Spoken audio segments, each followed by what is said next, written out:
Assalamualaikum warahmatullahi wabarakatuh. Bertemu lagi dengan saya, Bu Maulidi.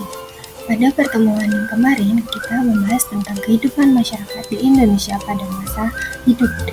Nah, yang sekarang adalah kita akan mengenal dan kita akan memahami tentang kehidupan masyarakat di Indonesia pada masa Islam. Nah, penjelasan kali ini dibagi menjadi 5, yaitu yang pertama, bagaimana masuknya Islam ke Indonesia. Yang kedua, bagaimana persebaran Islam di Indonesia. Yang ketiga, pengaruh Islam terhadap masyarakat Indonesia.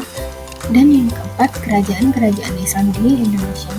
Dan yang terakhir adalah peninggalan sejarah masa Islam di Indonesia. Nah, kita ke penjelasan materi yang pertama, yaitu masuknya Islam ke Indonesia. Pendapat pertama menyatakan bahwa Islam itu masuk ke Indonesia pada abad ke-7 Masehi. Buya Hamka mengatakan bahwa Islam berasal dari tanah kelahirannya, yaitu Arab atau Mesir. Teori yang mengatakan bahwa Islam berasal dari Mekah dikemukakan oleh Anthony H. Jones. Menurut proses Islam dilakukan oleh para musafir, yaitu kaum pengembara yang datang ke kepulauan Indonesia. Yang kedua adalah dikemukakan oleh Hussein Jadidin. Ia mengatakan bahwa Islam yang masuk ke Indonesia berasal dari Persia. Pendapat ini didasarkan pada kesamaan budaya dan tradisi yang berkembang antara masyarakat Persia dan Indonesia. Tradisi tersebut antara lain adalah perayaan 10 Muharram atau Asyura sebagai hari suci kaum Syiah atau kematian Husain bin Ali seperti yang berkembang dalam tradisi Tabut di Pariaman, Sumatera Barat, dan Bengkulu. Yang ketiga adalah pendapat tentang Islam masuk ke kepulauan Indonesia berasal dari Gujarat sekitar abad ke-13 Masehi. Menurut Snokhard Ronche, pada penyebar Islam di Indonesia berasal dari Gujarat atau India. Pendapat senada dikemukakan oleh Moffat, ilmuwan Belanda yang menyatakan bahwa Islam masuk ke Indonesia sekitar abad ke-13 sampai 14 Masehi. Bukti lain tentang masuknya Islam pada abad ke-13 Masehi adalah catatan Marco Polo atau pedagang Fenisia yang singgah di Sumatera dalam perjalanan pulangnya dari Cina pada tahun 1292. Di sana disebut bahwa Perlak merupakan kota Islam. Nah, materi berikutnya adalah persebaran Islam di Indonesia. Persebaran Islam di Indonesia terjadi secara bertahap. Daerah yang pertama mendapat pengaruh Islam adalah daerah Indonesia bagian barat. Daerah ini merupakan jalur perdagangan internasional sehingga pengaruh Islam dapat dengan cepat tumbuh di sana. Di daerah ini berkembang juga beberapa pusat kerajaan Islam seperti Samudra Pasai dan Aceh. Dari sini kemudian Islam menyebar ke kota-kota pelabuhan yang ada di Indonesia seperti Banten, Jepara, Gresik, Tuban, Makassar, serta Ternate dan Tidore. Nah, berikutnya adalah bagaimana cara penyebaran Islam. Yang pertama adalah jalur perdagangan. Kepulauan Indonesia menjadi daerah pertemuan para pedagang Arab, Persia, Cina, dan India. Mereka berdagang sambil juga menyebarkan agama Islam. Yang kedua adalah pernikahan. Para pedagang Muslim yang menetap di sekitar pelabuhan banyak yang melakukan pernikahan dengan penduduk setempat. Yang ketiga, pendidikan. Para ulama dan guru-guru agama Islam mendirikan lembaga-lembaga pendidikan Islam. Lembaga pendidikan Islam yang dikenal pada waktu itu adalah surau, daya, dan pesantren. Yang keempat adalah kesenian. Penyebaran Islam juga dilakukan melalui pertunjukan seni, seperti pertunjukan wayang kulit. Nah, apa saja pengaruh Islam terhadap masyarakat Indonesia? Masuknya pengaruh Islam ke Indonesia telah membawa perubahan dalam berbagai aspek kehidupan masyarakat di Indonesia, antara lain sebagai berikut. Yang pertama adalah politik, yang kedua sosial, yang ketiga adalah agama, dan yang keempat adalah kebudayaan. Penjelasannya bisa kalian baca di buku kalian masing-masing ya. Nah, Berikut adalah kerajaan-kerajaan Islam yang ada di Indonesia. Yang pertama adalah Samudra Pasai, yang kedua Aceh Darussalam, yang ketiga Demak, yang keempat Banten, yang kelima Makassar atau Gua Tawo, yang keenam Mataram, 7 Ternate dan Tidore, dan 8 adalah Banjar. Nah, apa saja sih peninggalan sejarah pada masa Islam di Indonesia? Aslinya masih banyak sekali peninggalan sejarah pada masa Islam di Indonesia. Nah, beberapa ini adalah contohnya, yaitu seperti masjid, keraton, makam, dan tradisi Islam yang ada percampurannya.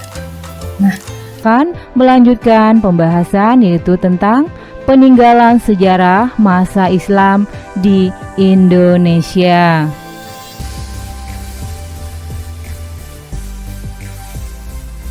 Tujuan pembelajarannya adalah yang pertama, siswa dapat mengetahui peninggalan sejarah masa Islam di Indonesia.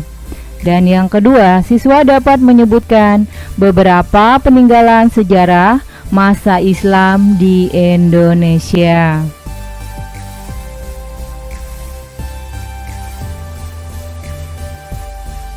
Apakah di antara kalian ada yang tahu tentang peninggalan sejarah masa Islam?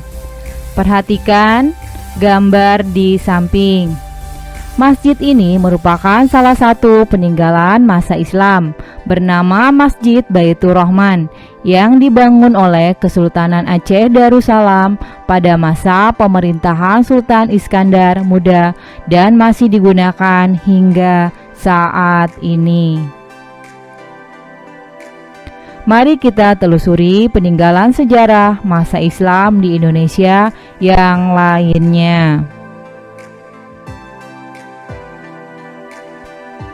A. Masjid.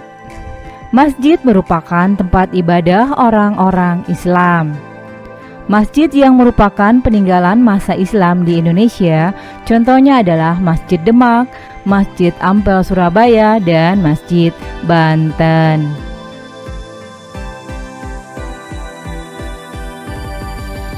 B. Keraton. Keraton adalah tempat kediaman raja atau istana raja. Di tempat ini, seorang raja mengendalikan pemerintahan kerajaannya. Dengan demikian, keraton berfungsi sebagai pusat pemerintahan dan tempat tinggal raja. Keraton yang termasuk peninggalan masa Islam antara lain Keraton Surakarta, Keraton Yogyakarta, Keraton Kanoman di Cirebon, dan Istana Maimun di Sumatera Utara.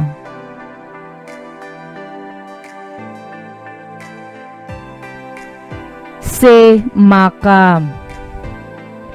Makam kuno peninggalan masa Islam umumnya terdiri atas jirat atau kijing, nisan, dan cangkup. Jirat adalah bangunan yang terbuat dari batu atau tembok yang berbentuk persegi panjang. Nisan adalah tonggak pendek yang terbuat dari batu yang ditanam di atas gundukan tanah sebagai tanda kuburan. Sedangkan cangkup adalah bangunan mirip rumah yang berada di atas jirat. Contoh makam kuno bercorak Islam: Makam Maulana Malik Ibrahim di Gresik, Makam Fatimah binti Maimun di Leren Gresik, Makam Sultan Malik Al-Soleh di Pasai, Aceh, dan Makam Sultan Mataram di Imogiri.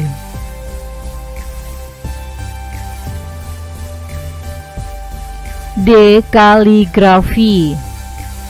Kaligrafi adalah menulis indah dan disusun dalam aneka bentuk menarik dengan menggunakan huruf Arab. Dalam dunia Islam, kaligrafi terdiri atas petikan ayat-ayat suci Al-Quran. Bentuknya beraneka ragam, terdiri dari yang sederhana sampai yang rumit. Beraneka ragam hias kaligrafi dapat kita temukan pada dinding masjid atau batu nisan.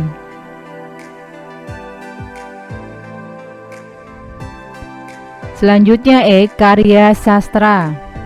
Berdasarkan corak dan isinya, karya sastra peninggalan masa Islam di Indonesia ada beberapa jenis, diantaranya berupa babat, hikayat, suluk, dan syair. Babat adalah karya sastra berupa cerita berlatar belakang sejarah. Karya ini biasanya berupa cerita semata daripada uraian sejarah yang disertai bukti-bukti dan fakta. Contohnya Babat Cirebon, Babat Tanah Jawa, dan Babat Giyanti. Hikayat adalah karya sastra berupa cerita atau dongeng yang dibuat sebagai pelipur lara atau pembangkit semangat. Contohnya hikayat Hang Tuah dan hikayat Raja-Raja Pasai.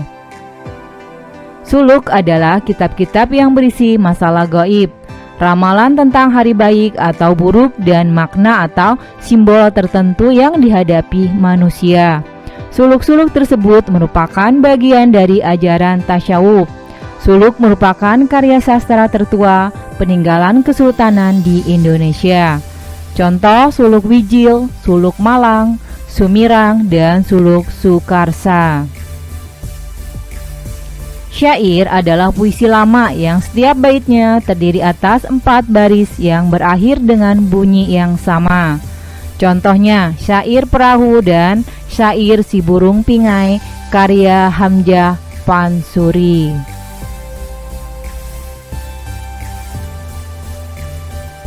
Seni tari.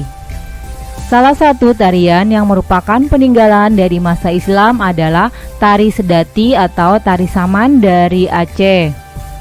Tarian ini dilakukan dengan iringan nyanyian yang sebenarnya adalah selawat atau pujian kepada Nabi. Debus. Debus merupakan kesenian bela diri dari Banten. Dalam kesenian ini, pemain menusukkan benda tajam ke tubuhnya tanpa meninggalkan luka. Kesenian debus berawal dari abad ke-16 Masehi, pada masa pemerintahan Sultan Maulana Hasanuddin. Debus pernah digunakan sebagai sarana untuk memompa semangat juang rakyat Banten melawan Belanda pada masa pemerintahan Sultan Ageng Tirtayasa.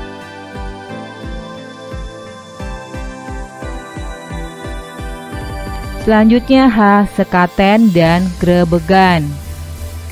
Sekaten merupakan upacara peringatan kelahiran Nabi Muhammad SAW yang diadakan setiap bulan Rabiul Awal tahun Hijriah di alun-alun Surakarta dan Yogyakarta. Puncak perayaan sekaten ditandain dengan grebek mauludan dengan mengarak sebuah gunungan yang terbuat dari beras ketan, makanan, buah-buahan, dan sayur-sayuran sebagai bentuk ungkapan rasa syukur kepada Tuhan Yang Maha Esa.